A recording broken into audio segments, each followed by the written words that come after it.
Hello there, welcome to People, Politics and Power. We are very glad you could join us. The sliding security situation in the country prompted Nigerians to agitate for a change of service chiefs.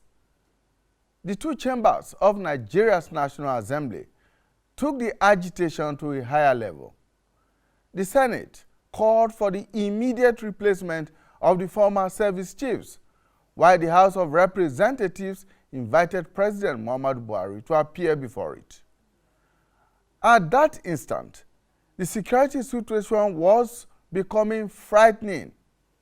Insurgency was unabating, while kidnapping and banditry drove fear into the people. As it has turned out, President Muhammadu Buhari honored the request of the people and replaced the service chiefs. Now, new service chiefs and the Chief of Defense Staff have taken over. Nigerians have been reeling out what they should do, with special focus on the unabating criminalities across the country. On People, Politics and Power, we have set for ourselves the task of setting agenda for the new service chiefs. The Nigerian Air Force is the youngest of the three arms of the armed forces of Nigeria. It was founded over 56 years ago in 1965. In fact, it will be 57 years old in April this year. And it has had 20 chiefs of the Airstaff before the appointment of Air Vice Marshal Isiaka Amao as the 21st Chief of Airstaff. This branch of the armed forces is entrusted with ensuring the integrity of Nigeria's airspace by gaining and maintaining control of the air while fulfilling other air power tasks demanded by national defense and security imperatives. Now, consequently, it has been involved in almost all security and defense operations, including peacekeeping operations in various parts of the world. So, what is the new Chief of the Air Staff, Air Vice Marshal Isiaka Amao, bringing to bear on the running and operations of this service? What are the likely innovations he can bring to the office and in the ongoing wars on many fronts against terrorism, insurgency, banditry, and other sundry violent crimes that are taking place in Nigeria today? Nigerians have been clamoring for fresh ideas in tackling criminalities, the same way they want improved intelligence gathering and synergy among the service chiefs. Now, on the program today, we are focusing on the Air Force and the Chief of the Air Staff, Air Vice Marshal Isiaka Amao. What should be this man's direction in his new portfolio? We are joined in the studio by two gentlemen whom you will meet very shortly. And these two gentlemen are men who should know. One of them was in the Air Force and the other a security expert. And together we'll be looking at how to go about or how the Air Force can be turned around, as it were, the clamor by Nigerians for a replacement of service chiefs that has not happened. How can these Air Force help in solving the many naughty security situations in Nigeria today? Stay with us. Thank you so much for staying with us. People, Politics and Power, and we're looking at the security situation in Nigeria. The new service chiefs, what are they bringing to the table? And we begin today with the Chief of the Air Staff. I'm joined in the studio by two gentlemen. First, from my immediate left, is Besma Nze Jombo. Mr. Jumbo is an alternative security consultant. Thank you so much, Mr. Jumbo. Thank you for having me. Us. Also joining us is retired Air Commodore Abayomi Balogun.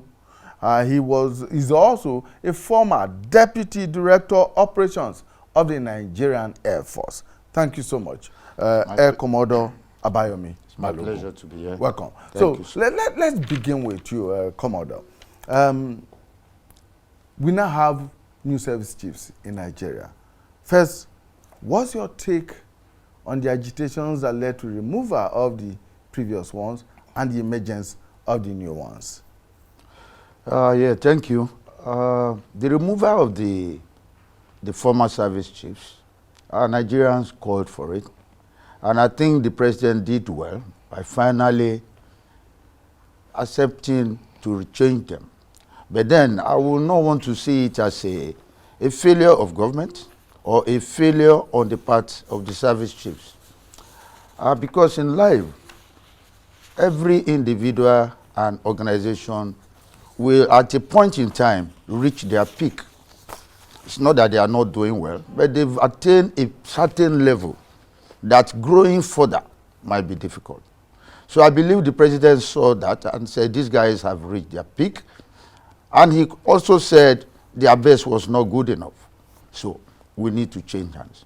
And that's why we now have the new service chiefs. And I believe it was a welcome development. All right, Mr. Jumbo, as an alternative security consultant, the major reason why Nigerians clamored for a change of the service chiefs, a change of guards as it were, was the fact that they felt that the former service chiefs had possibly run out of ideas and we needed fresh ideas to combat the very many security situations we have on our hands today, particularly the fight against terrorism in the northeast, banditry in the northwest, banditry almost everywhere in Nigeria, and other kinds of violent crimes that are going on at the moment. Looking at the caliber of persons that have come on board now as new service chiefs, are we likely to have those new, fresh ideas to tackle these menaces? Thank you. I have a belief in the African folklore that says when the beat changes, you change your downstep. But over time, when these outgoing service chiefs or the outgoing service chiefs, when they came in, even the insecurity was in a particular way.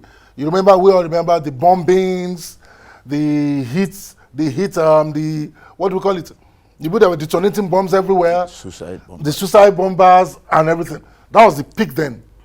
They came in and they were able probably to stabilize that, and we stopped seeing bombings. But the terrorists and the people, the negative people who were fighting, changed tactics, introduced banditry, introduced kidnapping, and took the military head on. It wasn't now asymmetric, the way we thought it was before, come hit and go. So at that point, it seemed like we needed to change the downsteps from the side of our security. And what we are seeing now with the change of the service chiefs is like that change of downstep that we expected. Now we expect a breath of fresh air, injection of fresh ideas, a morale booster, even for the military as a whole. So we're expecting to see changes. Commodore, let's look at this position that has been canvassed variously at different times. There are those who think, rightly or wrongly, that the armed forces of Nigeria are not performing optimally because they are not trained to for internal warfare, as it were, and that national armies are usually trained more with the concept, with the idea for external warfare, and that because, as it were, we are fighting or we are engaging with an internal insurrection, internal terrorism, internal banditry, that may actually be a problem that is limiting their performance. How correct can that be? I would say it's not totally correct because our trainings is all encompassing. We are to protect and defend Nigeria, the total territorial integrity of Nigeria in and out of the country. We are trained to do that. And that's why you have different tactics, different strategies for different scenarios. Whatever comes the way of the armed forces, we have the capability to engage them. However, one of the major challenges of terrorism or insurgency in any country is the citizens of that country first accepting that security is an all-inclusive approach. It shouldn't be limited to the armed forces and police alone. And these are Nigerians who we call terrorists and suicide bombers who live and occupy the space in Nigeria. And we are the military coming from our barracks into those local areas. Between the military and the local inhabitants of such places, who is better equipped to locate and identify these enemies of the state than the locals? But then we have a situation where everything is left in the hands of the military, who are coming from the barracks into the local terrain to come and fight, and we watch them. So I believe it's a fault of the society that criminals live among us, terrorists live among us, and we fail to point them out to the security agencies for them to do an effective job of protecting all of us. Now, like Jumbo said, the terrorists change their tactics, they change everything. Anyway, whatever is available or whatever happens at the battlefield is what the commander, the war commander, should attack, whatever the situation. Yes, they were suicide bombing initially, and they were, yes, that was when they were real terrorists because they wanted to instill fear into us. They were bombing and running away. But at a point, they developed themselves and became emboldened, and they could go to a police station, attack, and take weapons away. They even went further to the army units and collected.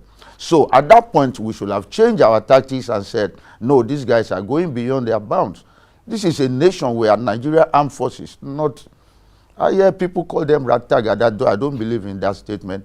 But then we should have changed our tactics and our strategies earlier than now. But it's not too late.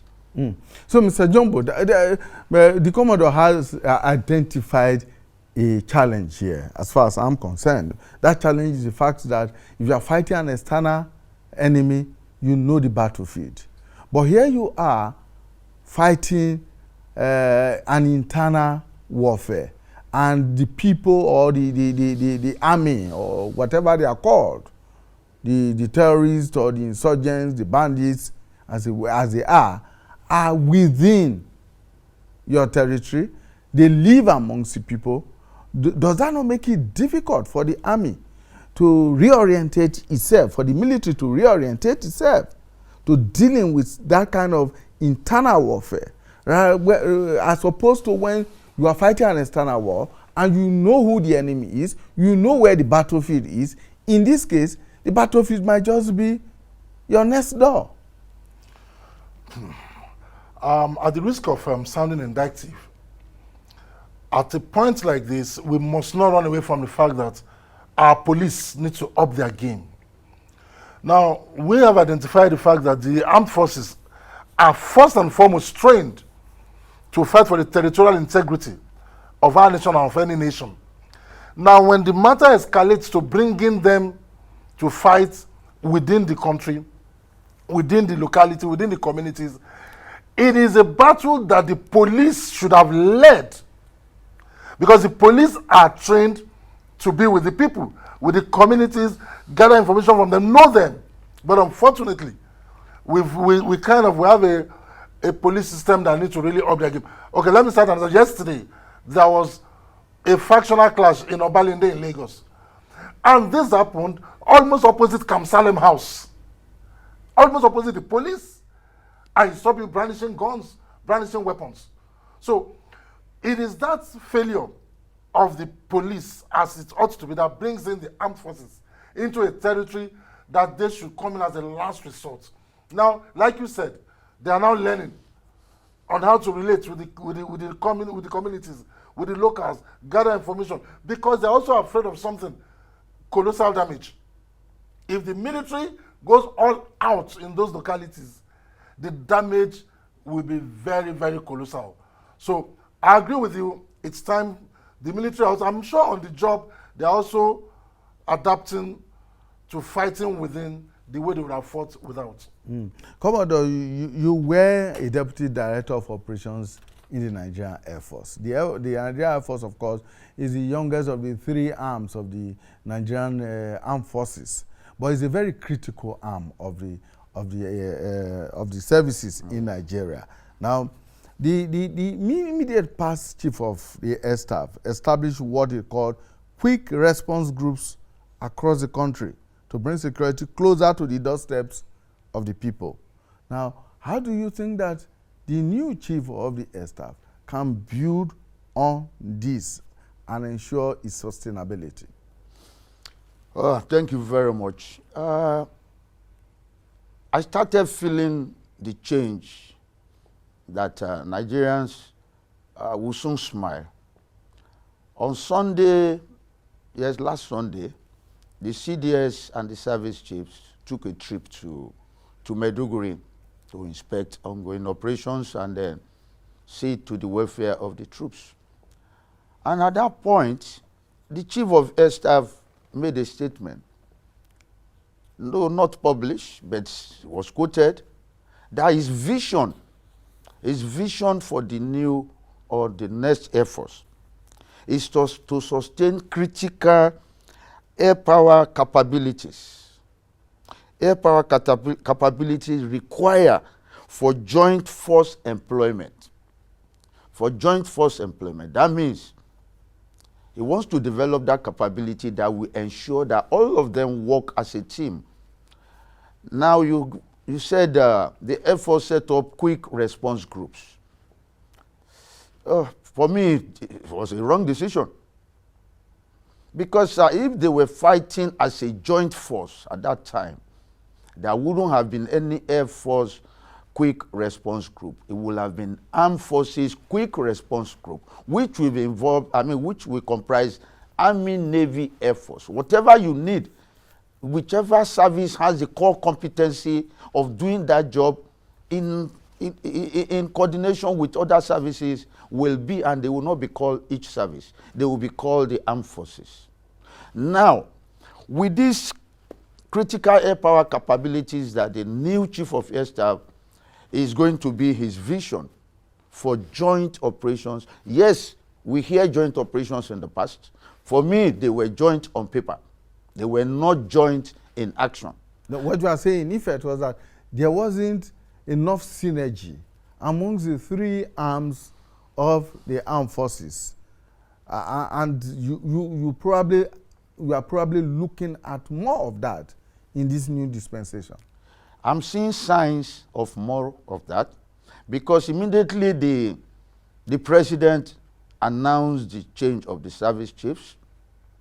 They handed over the total control of the armed forces to the Minister of Defense. Thereafter, the Minister of Defense called on the Chief of Defense Staff and said, "We have been tasked. Now it is your job." Thereafter, the Chief of Defense Staff called the service chiefs. "We have a job at hand.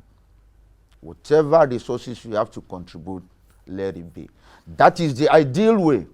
But in the past, the Air Force goes to presidency, the Army goes to the presidency, and everybody goes their own way to achieving what they feel they want to achieve. But what I'm seeing now is that unity of command. That is, every service goes under the defense headquarters, who in turn reports to the Minister of Defense, who owns everything in defense. So I'm seeing positive moves by all the services. And the CDS, I think 2 days ago, made a statement that they are now going to re-strategize. Now, that's good news, because if the CDS is pronouncing with the support of the services, especially with what the Chief of Airstaff said in Maiduguri on Sunday, then I'm happy this is the right way to go. Mr. Jumbo, what would you like to see? What are you thinking of seeing in the new dispensation and with the pronunciation of re-strategization by the Chief of Defense Staff? What are we likely to see happen? What do you want to see happen? Thank you. This is one time I pray that a full implementation of the joint security strategy which the president signed in 2019 will now come to play. In that document, the president envisaged a situation where all the armed forces, including non-armed forces, as in security apparatus that are not within the armed forces, coming together, including civilians, providing information here and there, the police, those of us who are experts in alternative security, there are things we could offer based on our intelligence on the streets. So with this new service, somehow even the Chief of Airstaff doesn't even know that I know him. I've sat with him a couple of times, different places from far. But he's somebody that is in touch with the streets. So I see a situation where he brings his street credibility and knowledge of the pains of the streets to what he's doing. Because I've seen him talk a couple of times. So I expect a situation where the moment the synergy is brought on board, the Air Force gets a signal, goes ahead of the army, prepares the ground. The army will enter less ambush. The Navy, the police, even the joint task, the JTFs, everybody coming together for that common purpose. And also, I envisage the willpower to deal decisively instead of this contemplation of amnesty. And when you deal decisively with these people, they will know you are ready. But when we still practice it the way it was before, which I believe there will be a change with this new change of guards, I have hope and I see progress.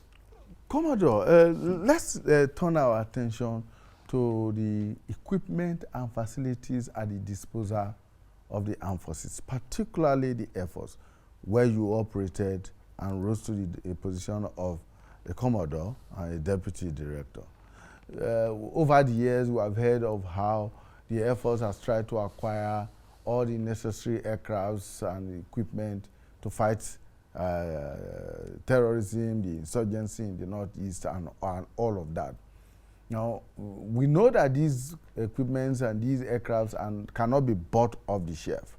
But as of today, do you think that the new Chief of the Air Staff has enough firepower within the Air Force to execute what many Nigerians are looking forward to: eliminating terrorists, eliminating the insurgents, and combating the bandits? Thank you very much, sir. Before I go there, I would like to comment a bit on what Mr. Jumbo just said about that document, the National Security Strategy 2019, which was signed by the President. One of the things I heard from the visit to Maiduguri was the vision of the CAS and the key drivers of the vision. Now, one of the key drivers that he said was that it will be focused on doctrinal development and application of air power in joint military operations. Now, what is doctrinal development? That is, how do you work within your doctrines? The military has a joint defense doctrine, which we sadly want to say that we had not totally adhered to. Because if we were adhering to that joint defense doctrine, 2017, which is binding on all the services, then the Air Force, like I said earlier, will not have quick response group. Everybody comes under the DHQ if we follow the JDD. Now, if this new administration, like he has said, wants to go back into those doctrines that had been there ever, which we deviated from during the last regime, go back to how it should be employed, then we are heading somewhere. Now, going back to the national security strategy, it's an, how will I call it? It's a Bible on how the military operations can support national security, because, like he said, it's not the military operation alone that sustains national security.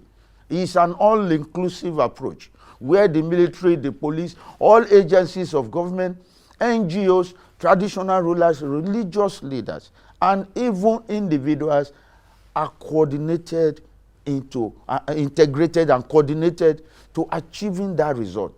But once you have it segmented, then it will be difficult to achieve what you want to achieve. Then you now come to the issue of equipment. As long, whatever you have, if you spread your assets too thin on the ground, you spread them far and wide, you will never have concentration of effort. Then you will claim you don't have enough. But why don't we pull these resources together and apply the basic principles of war? Principle, concentration of effort. Bring Jumbo own, I bring mine, you bring yours, and then we use it in unison to engage that target. We will get it done faster than I going to do it, he going to do it, or you going to do it. So if we go back into the doctrines, that was the way it was preached. If we go and follow the national security strategy, everybody, including civilians, are going to be involved. The military can never have enough equipment. The Air Force, particularly, if you want speedy conclusion of hostilities, the Air Force needs so much. But Nigeria today, I'm not sure we all agree that we are at war. If we agree that we are at war, what the Air Force has today as per equipment to fight crime in every part of the nation is a fraction of what is required. But then, yes, we may not be able to buy all at the same time. We must be seen to be moving ahead. The world is moving. Technology has taken over the whole place. So even if you don't have equipment enough, you can rely on technology which will reduce your manpower requirements. A job of a battalion, when you employ the right technology, can be done. A job of a battalion on ground, with the aid of that technology, you may not need more than 10 people to do the job. So now that they are re-strategizing, I hope we'll get to that point where we will think more of using men and resources more economically than wastefully. That's my point. All right, so we should be talking now about, because I'm very interested about your concept of doctrinal development in combination with the use of technology to more effectively tackle these challenges. Mm-hmm. Now we'll talk all about that right after this time out. All right, Commodore, let me stay with you. As far as this doctrinal development and resort to technology is concerned, the Nigerian Air Force is currently in partnership with about 15 or so universities in the area of research and development. And of course, this has contributed to maintaining, to addressing the maintenance challenges. What more do you think can be done in this area by the new chief of the Airstaff in terms of coming up with new concepts, with new ideas, with new technology, homegrown maybe, in collaboration with acquired technology, in ensuring that there is a re-strategization towards defeating these terrorists and these bandits and insurgents across the country? Yes, thank you very much. Research and development has always been part of the Air Force. In all our schools, especially the technical schools, it's a project for every student that is passing through. because you must come out with one innovation. You must come out with one idea that the Air Force will follow. And the Air Force has gone further now to partner with several institutions. But like R&D in Nigeria, research and development, I think we are not paying enough attention to it, because we should have evolved more than what we are. We started with the UAV, the drones, unmanned aerial vehicle, in Kaduna about almost 10 years ago. Yes, it started, we were building them in Kaduna. But I can say, gentlemen, that today, those things are still at the level of research and development. We have not come up to the point where we start marketing. The Defense Industries Corporation of Nigeria, established in the early 60s, that was the major task, research and development for the armed forces. It's sad to see that the same DIC that was created in Nigeria was replicated in Brazil about the same period. Today, that DIC Brazil manufacture airplanes, manufacture weapons, several things. Our own DIC is still where it was in the beginning. So it's a national issue that even if the service said we are going to do research and development so that we can be self-sustaining, yes, they will, but we need to develop that national culture. You go to universities, you will see brilliant people that you can sponsor and say, research into this, research into that, and then they will give you the result. But we hardly recognize them and then develop them for the use of Nigeria. Yes, in one of the key drivers, the Chief of Airstaff said, he will support innovation.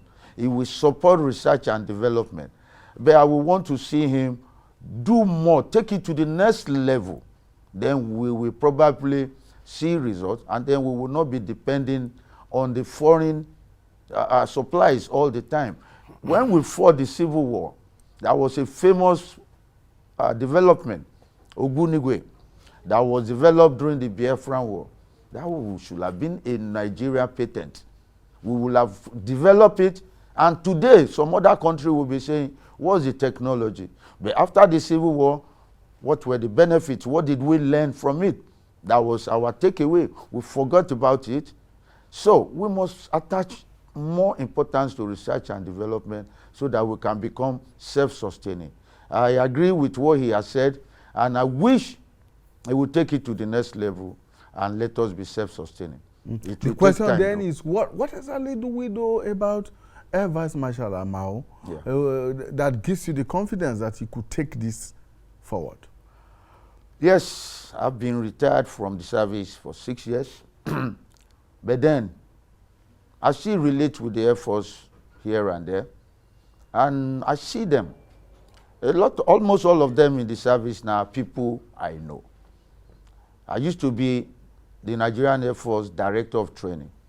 And almost everybody will pass through the Director of Training for one thing or the other. And when they come back, you assess them based on their performance. And I can say the new cast, as I know him then, you know, people, anything can happen. But then I can vouch for his audacity. I can vouch for his objectivity. And I can vouch for his all-inclusive approach into solving issues, because that's all we need. If any leader thinks he can do it alone, no, it won't work. But if you have a leader who believes in getting ideas for subordinates, then he will succeed. Because I don't want to criticize the last administration, but the gap between the leadership and the followers was so wide that the followers were so scared of the leader that they couldn't even go there to suggest ideas. Because who are you to suggest idea to an emperor? You. So that gap created a lot of,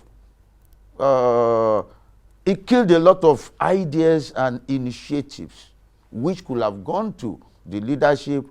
It didn't get there.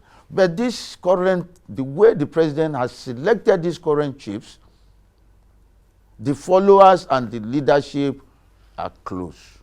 Now, what does that mean? The relationship between the leadership and the followers are close, so they will discuss together, they will put us together on different issues and come out with solutions. In normal military setting, before you set off for any campaign, you must have a cell, you must have a place, like war room we watch in TVs for people who have not seen war. That war room, you bring everybody in. What's your idea? How do we go about solving this problem? And they will brainstorm.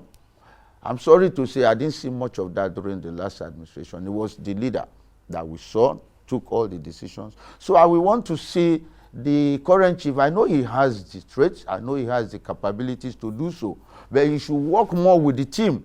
He's the chief, but then every other person in the service has something to contribute to his success. So I believe he will do that.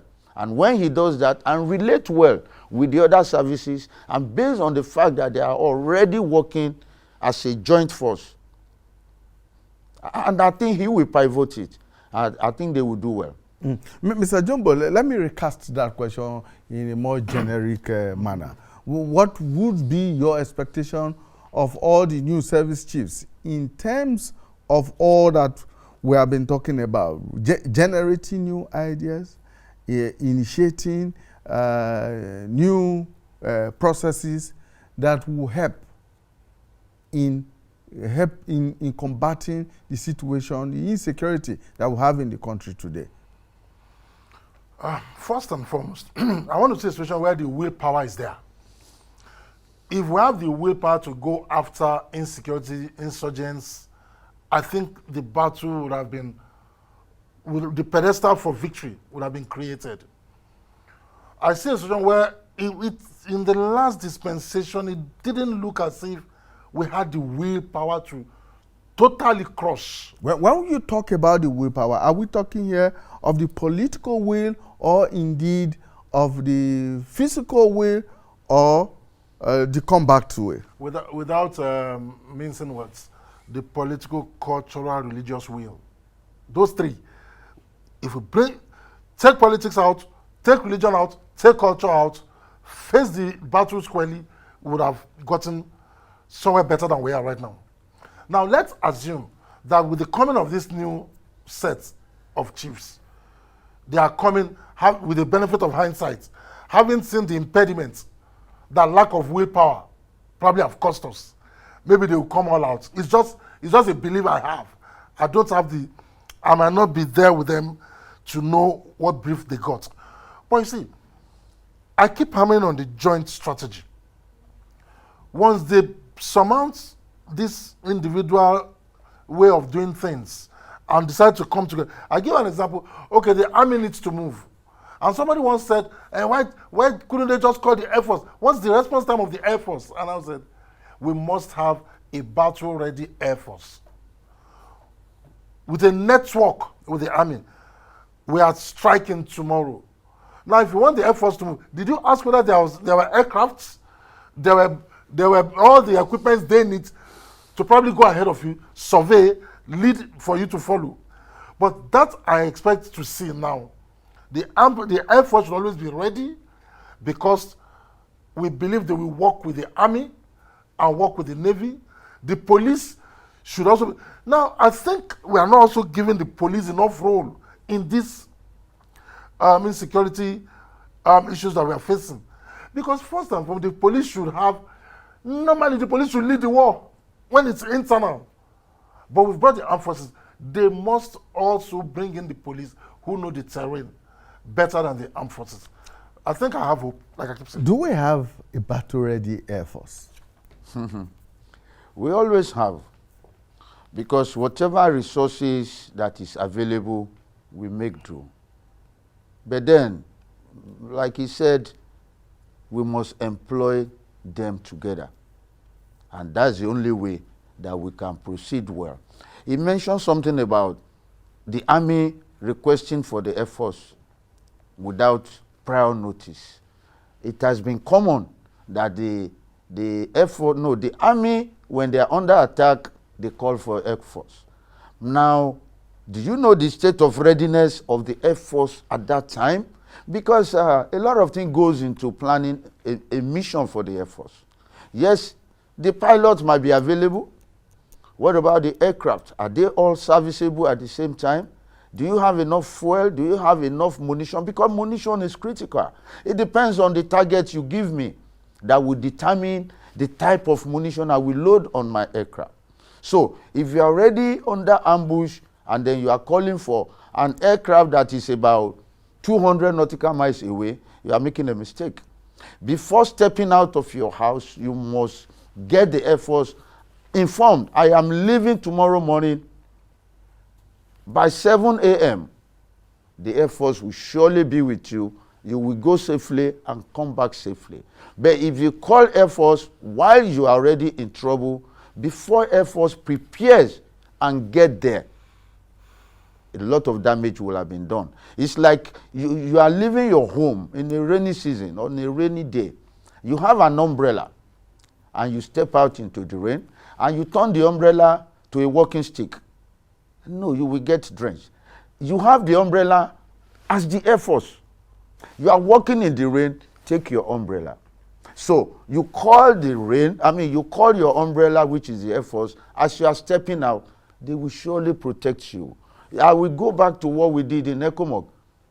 Yes, we made the mistakes in the beginning in Liberia, but when we realized that the army should not move alone, the Air Force must be with them. If the army is ready and the Air Force is not ready, we delay the movement until both are ready, and then we go. We stopped ambushes because air power is so versatile that when it's in the air, nobody will move, because in the air they believe we can see everything on ground, so they will not move. They will allow your troop to pass through any ambush without touching them, because once they do, the air cover up there, because convoy protection is part of the role of air power. We must make sure our troops move from point A to point B.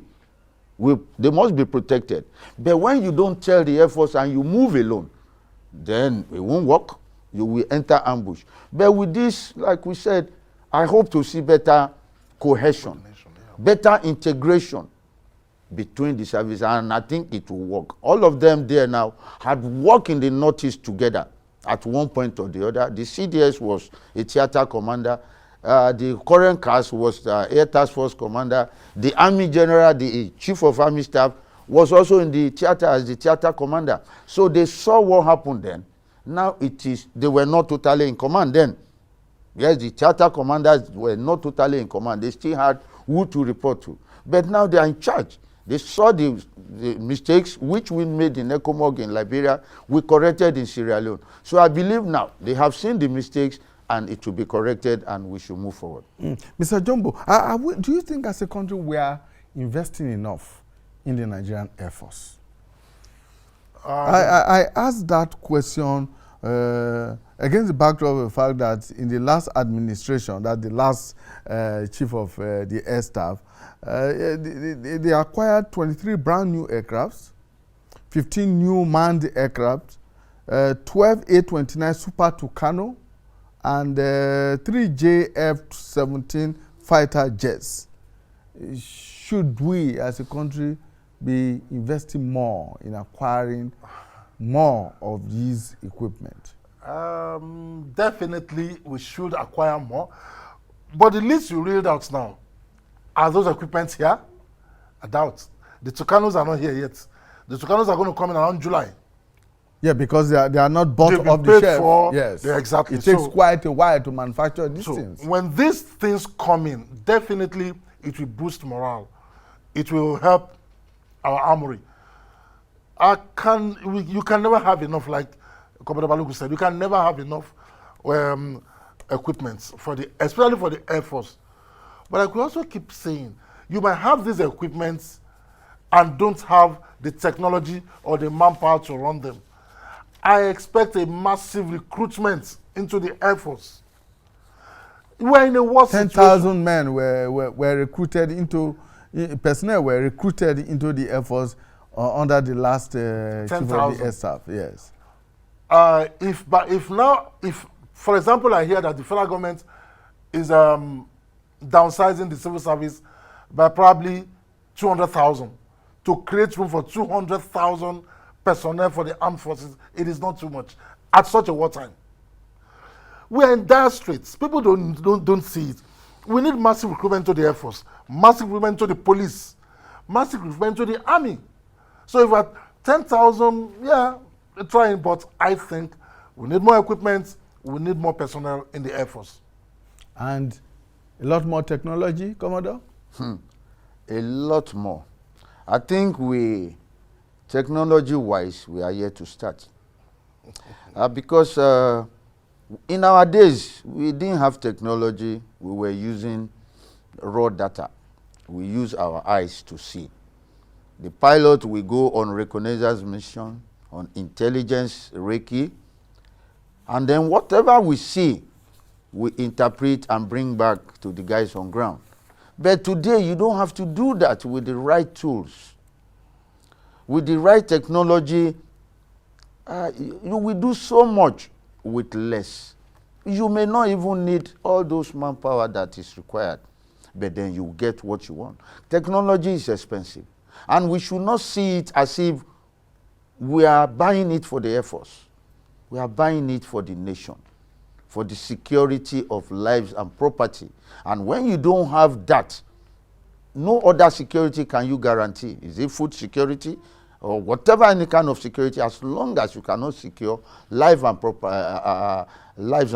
property, no development will take place. So I think we want to see the Air Force or Nigeria as a whole looking more in the direction of technology, which will give us early warning. Those early warnings will now guide us into serious operations where we don't need too many men and we don't need too much equipment. You need, for this war, actually, what you require is mobile composite warfare. Yes, mobile composite warfare. Yes, you get early warning intelligence, then you get some few good men with the right equipment to do the job. Now, when Osama bin Laden was killed in Pakistan, Abbottabad. In Pakistan, yes. In Pakistan, how many people were there? Did they require a battalion? No. They went there with some helicopters and some few good men who were special forces, and they went in. After a lot of surveillance, that's technology, we can do that. And then put the special forces in there, get the job done, and leave. I also want to remind us that those people we call mercenaries that were here in 2000 and... Okay. That came from South Africa? That came from South Africa, that we asked to go earlier. They didn't come here with Tucanos. They did not come here with F-16s. They came here with helicopters. And what they adopted was mobile composite warfare. Now, we want to see, because I'm still close to the Air Force, I know they don't have enough equipment to do that. Yes, they don't have enough. Yes, they can attempt it, they will try. But if you don't have enough equipment to do that, it takes you a longer time to achieve what you want. But when you have enough, you can concentrate all your energy and solve the problem. And then you move to the next level. Okay. Well, Mr. Nze, on a final note, what would be your advice to the service chiefs and particularly to the Chief of Airstaff? No matter what you do, if the morale is low, it might be frustrating. It could also have people sabotaging your efforts. I want to see a situation where they work on the morale of the men on ground. Boost their morale in the area of welfare, training, and recognition. Once they have that, then whatever you are bringing will sink in well with them and will have the desired results. All right, thank you so much, gentlemen. Of course, we kick-started our effort at setting an agenda for the new service chiefs in Nigeria. And we have had joining us retired Air Commodore Abayomi Balogun, former Deputy Director, Operations of the Nigeria Air Force. Thank you so much for joining us. And Bestman Nze Jumbo, an alternative security consultant. Thank you so much. Thank you for having me. And next time, we hope that we will be able to look at the Army and of course the Navy, the two other services of the Nigerian Armed Forces. My name is Imoni Amarere. Bye for now.